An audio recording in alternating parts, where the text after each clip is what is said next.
Good morning, everyone. Well, providing it's morning where you are, or providing you're watching this in the morning, or you're watching it at all. I'm having me a nice cup of coffee this morning and would like to welcome you here to the great outdoors. That's right. I am your host, Willie, and today we are going to be talking about subscriber questions. Now, some of these questions, I save these things up because I do get a few here and there, and I just figured it would be cool to have a partial episode on some of the questions that have been asked, and we're going to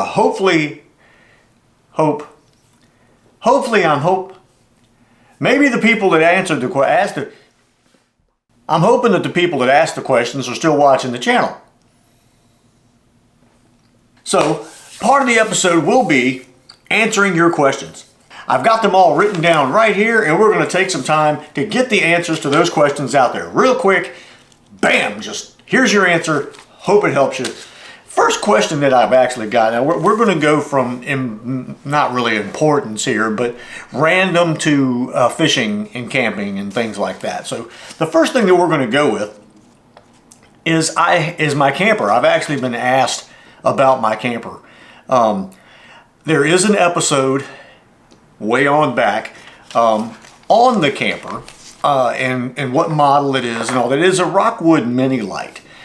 We bought the camper. It's a 2021. Of course, we bought the camper during COVID. Not the greatest time to buy a camper. For those of you who have bought a camper between 2020 and 2022, you understand what I'm talking about.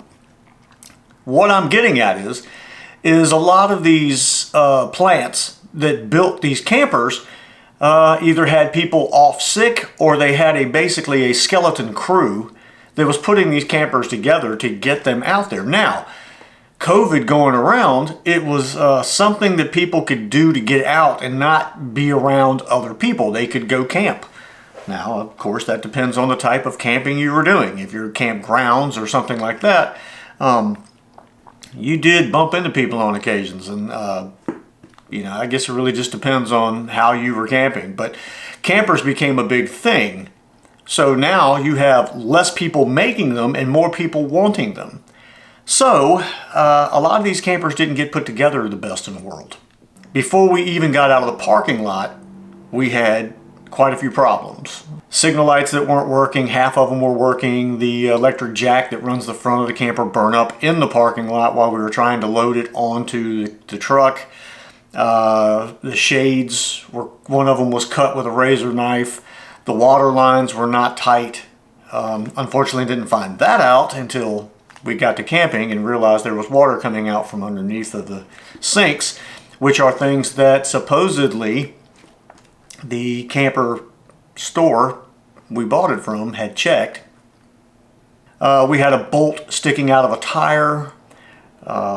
It was a little bit of a nightmare, and that's before we even got it hooked to the truck and got it out of the parking lot.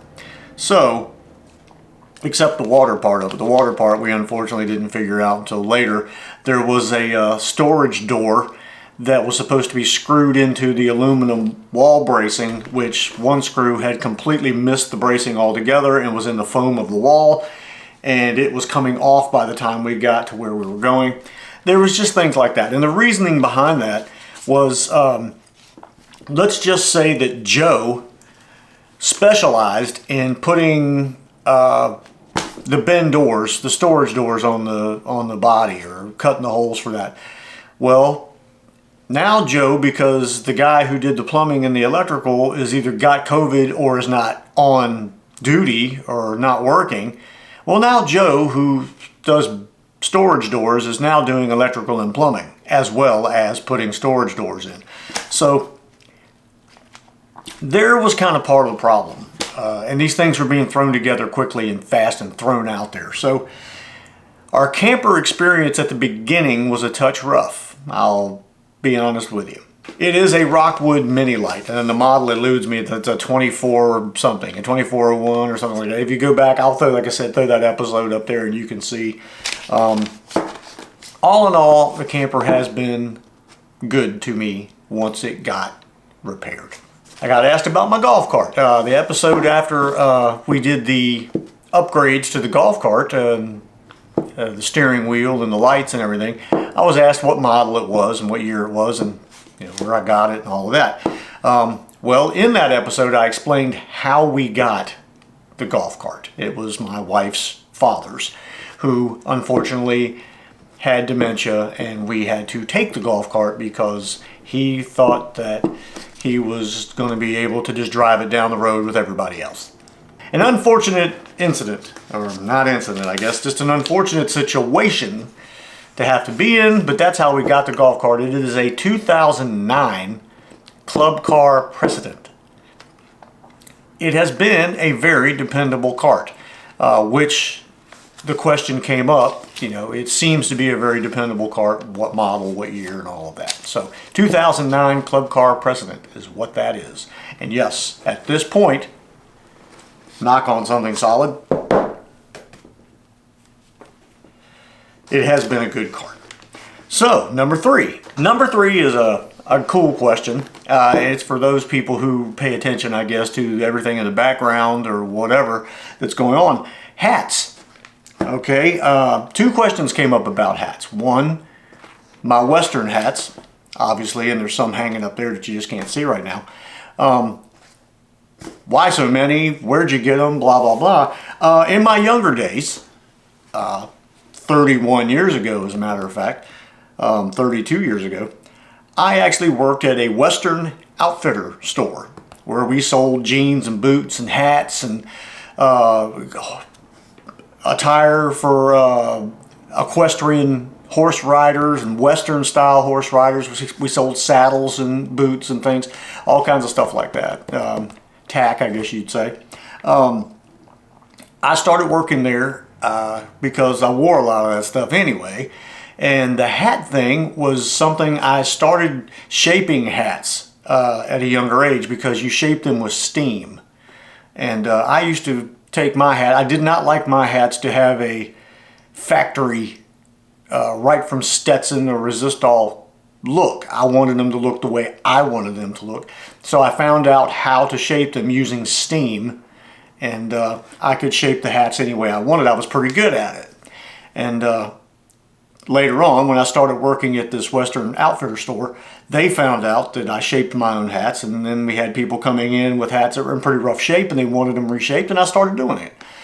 So needless to say, when you're young like that, and hats are expensive, I'm not going to lie, you could check them out yourselves. A nice hat is expensive. Working in a place like that, any of you who have had a job where you actually work somewhere that you enjoy working, and there's things there that you wish to purchase, your paycheck generally will go from your hands back to their hands, because you'll buy boots, you'll buy jeans, you'll buy a hat, you'll buy whatever, wherever you work at. You know what I'm saying. For you fishermen, if you worked in Bass Pro Shops, just imagine getting that customer discount, not customer discount, but the employee discount, what you would do. Just imagine. Go ahead and imagine it. I'll give you a chance. Did you imagine it? I did. All over again. It was a flashback. That's what it was. I had the flashback. Maybe you did too. But yes, all those hats that you see, well, you don't see right now, but they're up there, and some are on the chair back there. The one hat in particular, let me grab it. Come here. This old guy here is it's a Resistol, and it has been with me for 30 years. I was married. When I got married, this is the hat that I left the church in. It was sitting on a stool waiting for me as I went out the door.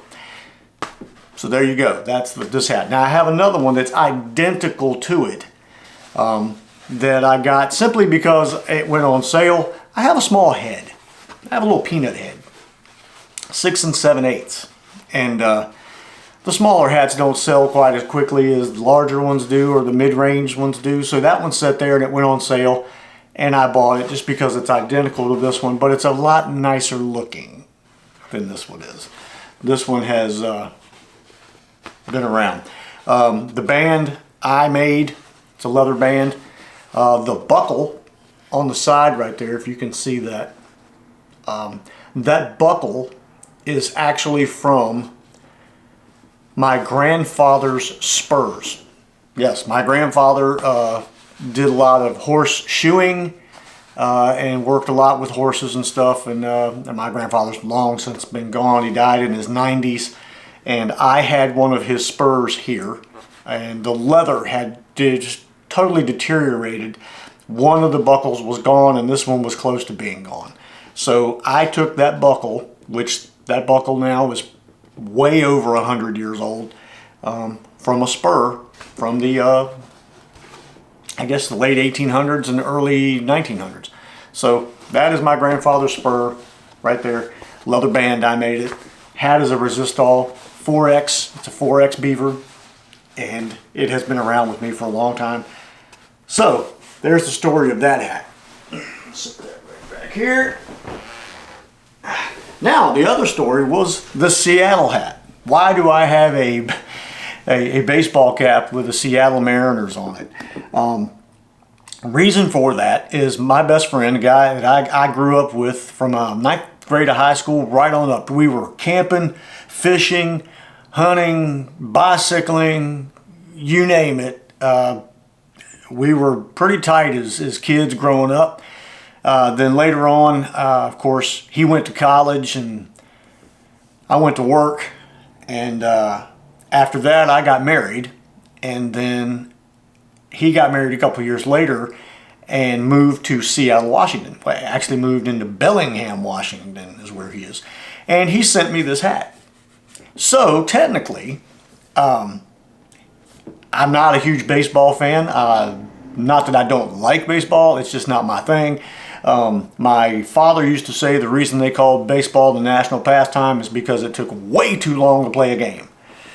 But the hat is from him, and it came out of Washington, and that's why I wear it. That's why I have it. He's always on my mind in a not meaning to be punny kind of way. So there you go. Okay, hats. There you go. Let's go with number 4. My Triumph jacket. Okay, and a couple of my episodes, or at least 1 or 2 of them, I would guess. Well, that's a couple, isn't it? I think it is. My Triumph jacket is an old red cap or red nap or whatever the company's called, kind of like Dickies jacket that I found in a Goodwill. It did not have the Triumph patches on it. I put those on there. I found those patches in a condemned house that the company that I work for, we were there to disconnect the gas from it so they could tear the house down. And that jacket, or those patches, were actually in the house. The old place was getting ready to be torn to the ground, and I was not going to let those patches go in there with it. So I took the patches, brought them home, found that jacket, and yes, the jacket says Jim on it. Okay, where did Jim come from? Why do I have Jim on my jacket? Long story short, and these stories are getting longer. My youngest son, when he was probably 3, 4, something like that, just a little kid, little tiny thing, was with my mother somewhere. I really remember. We might have went to Cracker Barrel or something like that. Now you're talking 22 years ago, or 20 years ago at least, or whatever. And he found this little stuffed penguin. It was about that big. And that penguin, he just walked around the store holding it in his hand the whole time. So of course my mother, being my mother, couldn't resist. She bought it for him. So we came back to the house and he had his little penguin and he walked all around the house with it and whatever. My mother asked him what his name was. And I was of course in the other room. I wasn't in the same room at the time, but I heard them talking. And he said, I don't know. And I yelled from the other room, Jim. It was just a name that just flew out of my mouth. And I just thought a penguin named Jim was funny. And he became Jim, the penguin. And at that point, we have called each other that. My 2 boys and me have called each other Jim ever since. For 20 years, we've called each other Jim. So when I found that jacket, in the Goodwill with the Jim on the name tag. I thought that's perfect.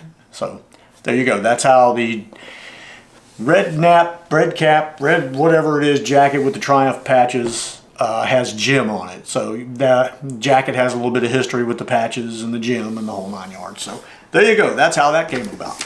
Now, let's see. What's number 5? All right, number 5. Very important question, number 5. After doing my last video, or several videos actually, this has kind of happened at, people have noticed it's very noisy in my house, traffic-wise. It is extremely noisy here. There is a constant battle when I'm in this room right here to make a video that you guys can listen to where there's not a loud diesel truck, a Harley Davidson, or a Honda Civic that sounds like a chainsaw with a turbo. It's always a battle. When I was doing the oil change last video or video before last, it was brought up, why do you still live there? That is a great question because I don't want to. I was born and raised on this street, 3 houses down. This road was a dead end. The house that I live in right now was an actual dead end. It didn't go any further. There was a horse pasture and cattle and everything from this point on. In the mid-70s, I think around 76, they started cutting this road all the way through to the main road. Now, it wasn't something we were happy about, believe me. As a kid, this was a great place to live because it was a dead-end road. You didn't have traffic. Halloween would come around, you know, mom and dad didn't worry about walking with you. You just took off and went on out. You didn't have to worry about getting run over by a car. And there were hundreds of kids that lived in this very small neighborhood at the time. It's only 1, 2, 3, 4 roads, technically 5, and they're dead ends except for the road that I live on. Now, I moved off of this road in 1992 or 3. And my wife and I at the time bought a house about 2 miles from here. Not even that, probably. Later on down the line, after the boys got a little bit older, the house that we were living in was too small. And this house came up for sale. It was also 3 houses down, as I was saying, it was 3 houses down from my mom and dad. My dad was having a lot of health problems. So mom really needed the help. And when this house came up for sale, it just seemed like the right thing to do. It was a larger home. It was close to the school where my kids would be going to high school. And we talked to the family because I had grew up with them. I knew these people since the house was made, since it was built. And we bought the house. Okay, well later on, again, long story short, father passes away. My boys are still going to school around the corner from here, so we didn't want to move and change their school district, so they got to stay there. And a terrible thing happened, and after my father passed away at 84 years of age, my mother gets cancer. So it was even more important for me to be 3 houses down. 3 months after she finds out she has cancer, she passes away. It did not take long. So at the time, my son was still youngest son was still at school. My youngest son was still at high school around the corner, so we didn't leave. Okay, he graduates. Now both of my kids are graduated from the school. Both my parents are gone, and there's really no reason for us to still be here. Well, then my wife's father starts having health problems. Of course, we talked about the dementia and all that stuff. They lived around the corner, further down, about a mile from here. So it didn't make any sense for us to pick up and leave. Now, with her father having problems, again, long story short, her father passes away. And then now her mother is left in her 70s at the end of the road. So we're still here. With that being said, that's why I'm still here. I would like to be gone. I don't like this road. I do not like the area.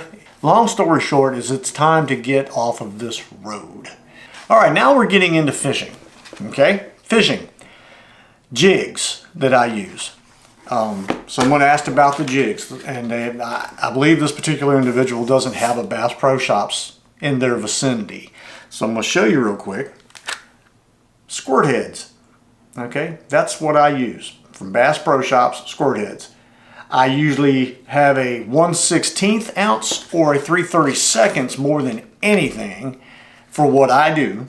I use them because of the long weight on the hook and not the ball head.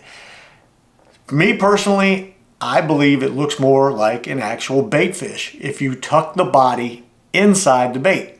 There's that with the jig. The next is the lures, okay? There are certain lures I use all the time, and I'm gonna show you right now. There you go. Charlie Brewer sliders. These guys I use religiously, people. I use them all the time. This is just a random one I pulled out of the bag. What is this? Tennessee shad. It's got the little paddle tail. I love using these things. I use them all the time in all kinds of colors. The other is Crappie Max by Bass Pro Shops. This is the main color that I use, threadfin shad. This is the main color that I use by them. The action on these baits is incredible. This color is incredible. There are many other colors that they sell, and you can try them where you're at, but I have a great time with this right here. There are other colors that I've used that work well, but Crappie Max, threadfin shad, that is my main color, and the bodies and everything work great. The action is incredible. Okay, there's another Charlie Brewer slider that I wanted to talk about, and that is the 2 1/8. That's right, 2 1/8. Now this color is just random. I'm just showing you the color. It has a double jointed body and really looks more like a bait fish. If I can get this thing open, I'll show you. See that double? I mean, the action on this is incredible with that double jointed body like that. I mean, now there's baits. That's 3 of my main baits. That's right. All right, let's go to, well, let's see, we covered 7, which with that, let's go to 8. Line. Okay. I go through a lot of line because I go through a lot of reels. And I like to go, believe it or not, I like to go to Ollie's. And I find things like Suffix. I found Suffix to be fairly good. I like using it. I enjoy the fact that it allows for long distance casts. There is a Elite version. What do I have? I think that there's a Suffix Elite and there's a Suffix Siege. I use both of those. And a lot of times I can get 350 yards of that at Ollie's for $5.99. They also have a braid that I've been using, and it's 150 yards of, you can, man, the random sizes and weights come in. You can usually go through and find anything from 10 pound to 40 pound in the braid when it comes in. And it is, hold on, I'll show you. There you go, Suffix Pro Mix. This is what I've been using for braid recently. It's $7.99 for 150 yards. I looked this stuff up. 150 yards is normally much higher than that. And I'm not kidding. Like in the $15 to $17 range. And according to this, $16, $17 is what their price is. Ollie's price is $7.99. And I check Ollie's all the time. I get all kinds of stuff at Ollie's that I really like. Well, I'm not going to tell you everything I've ever gotten out of there is been great. But for the most part, everything has been pretty good. So that's the story. There you go. There are questions.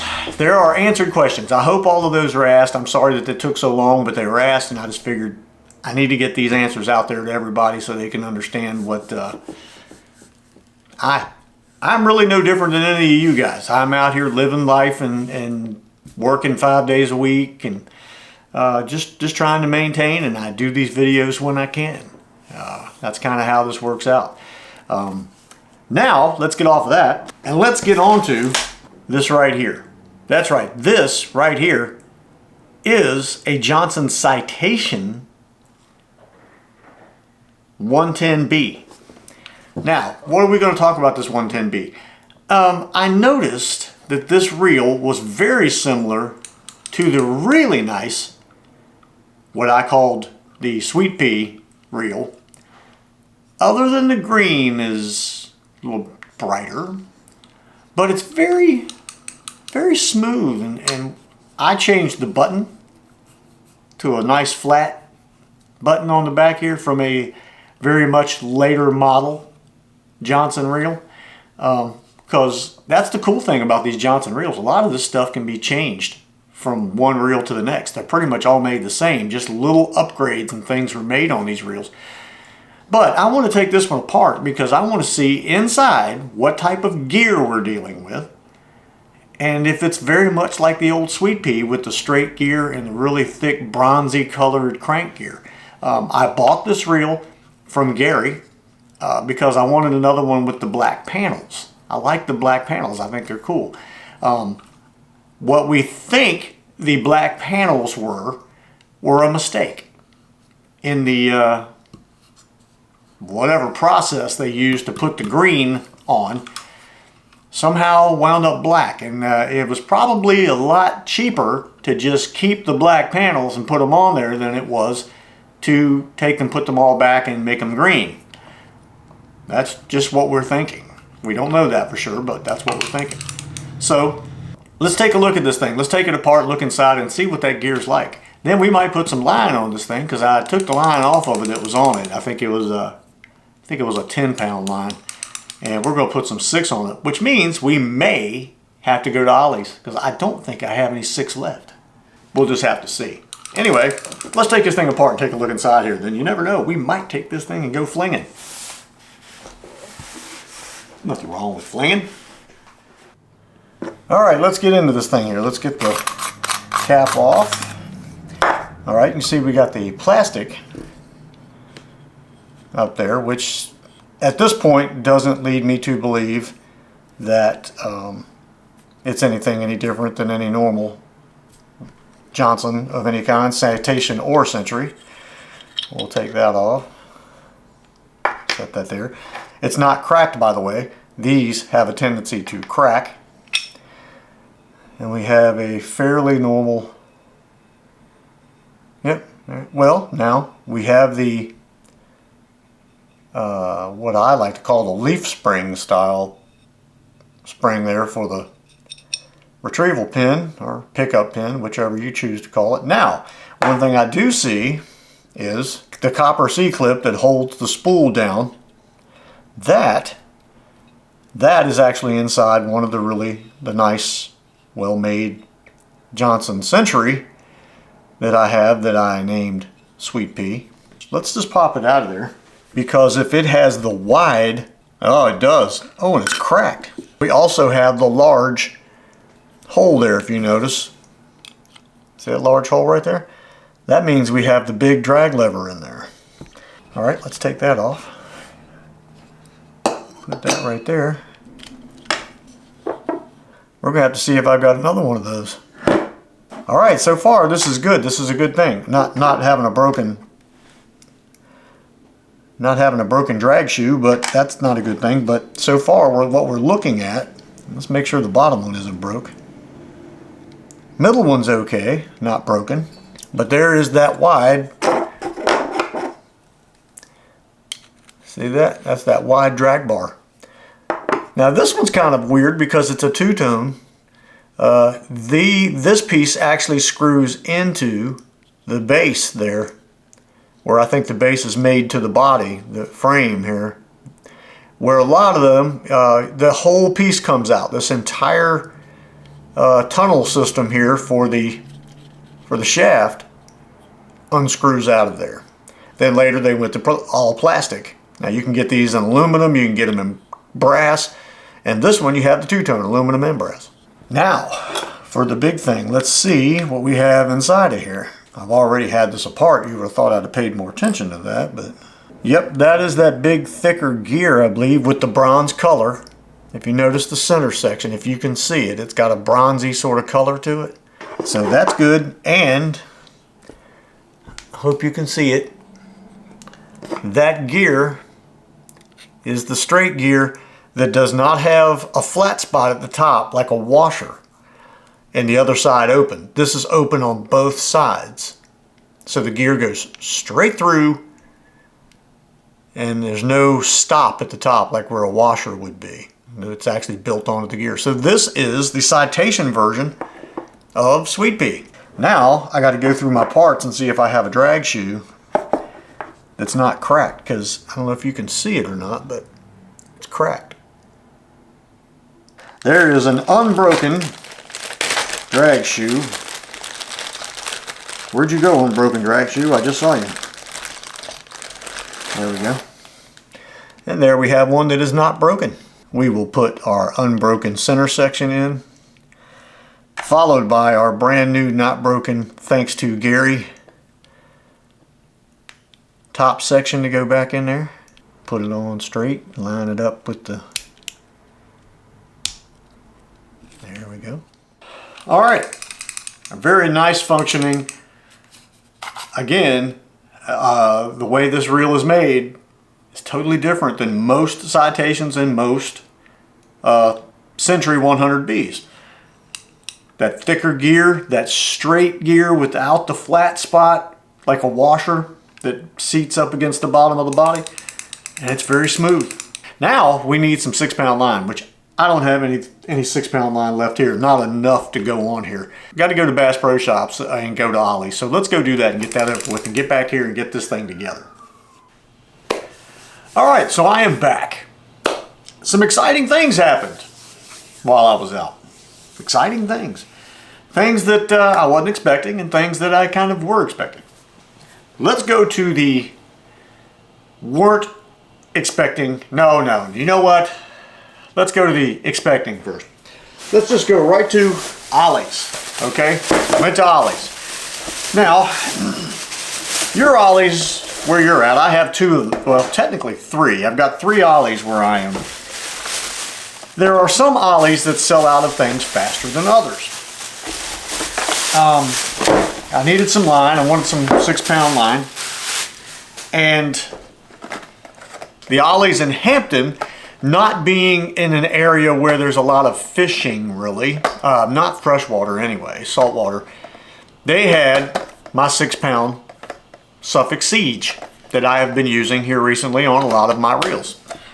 Had 2 of them left in 6 pounds, so I grabbed those.